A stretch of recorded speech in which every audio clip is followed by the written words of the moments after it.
അന്നത്തെ പൂർവികർ നമ്മുടെ തേക്കിൻ്റെ കുറ്റികൾ ചെളിയിൽ അടിച്ച് താത്ത, കൂടാതെ തേക്കിൻ്റെ കുറ്റികൾ വട്ടം ഇട്ടിട്ടുണ്ട്.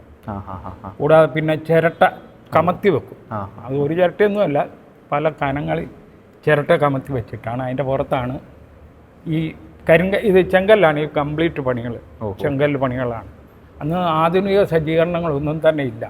ക്രെയിനോ ഈ നമ്മുടെ സ്കഫോൾഡിങ്ങോ ഒന്നുമില്ല.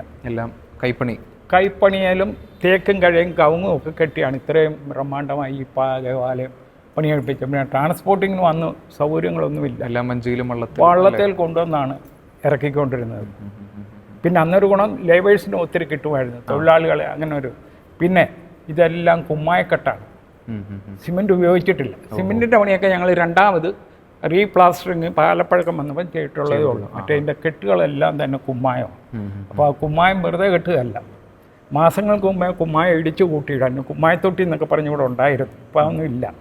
അപ്പോൾ അതിൻ്റെ അകത്ത് വെള്ളത്തിന് പകരം ചേർത്തുകൊണ്ടിരുന്ന വരാൽ പശയാണ്. വരാലിനെ, കുട്ടനാട്ടിലുള്ള വരാലിനെ മുഴുവൻ ഇവിടെ ഈ പള്ളിത്തോട്ടിൽ പല വള്ളങ്ങളിൽ, കെട്ടുവള്ളങ്ങളിൽ വരാലിനെ കൊണ്ടുവരും. എന്നിട്ട് അതാ വരാൽ വെള്ളത്തിൽ കിടന്ന് കളിക്കുമ്പോൾ അതിൻ്റെ പശ പോലെ ഉണ്ടാകുന്നു. ആ പശ കോരി ഒഴിച്ചാണ് കുമ്മായം കൂട്ടിയിരുന്നത്. മാസങ്ങൾ മുമ്പേ കുമ്മായം കൂട്ടും. എന്നിട്ട് അതിലാണ് തേച്ച് പിടിപ്പിച്ചിരിക്കുന്നത്. പിന്നെ ഈ പള്ളിയുടെ പുറകുവശത്തിനൊരു ഇതുണ്ട്, ആൾത്താരയുടെ പുറകിലത്തെ ഭിത്തികളെ കവുങ്ങിൻ്റെ വാരി കൊണ്ടാണ് നിർമ്മിച്ചിരിക്കുന്നത്.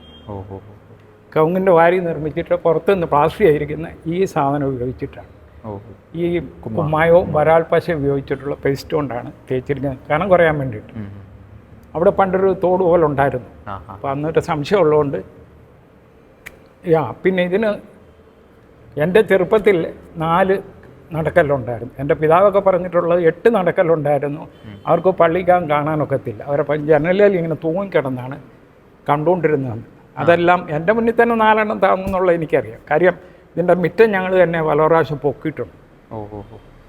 പല പ്രാവശ്യം പൊക്കിയിട്ടുണ്ട്. ചെളി ഇതായതുകൊണ്ട് അല്ല, മിറ്റത്ത് വെള്ളം കെട്ടിക്കിടക്കും. 6ൻ്റെ ലെവലിൽ കൊള്ളു വന്നു കഴിഞ്ഞാൽ വെള്ളം ഇവിടെ കൂടുതലാണ്.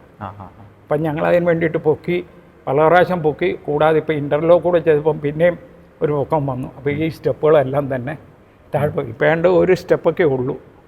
എന്നാലേ ഒരു ഗുണം കിട്ടിയത്, പള്ളി താഴോട്ട് ഇരുന്നത് ഒരേ ലെവലിലാണ്. അത് കാരണം ഞങ്ങളുടെ ഭിത്തികളൊന്നും പൊട്ടിയിട്ടില്ല. അതൊരു അനുഗ്രഹമാണ്.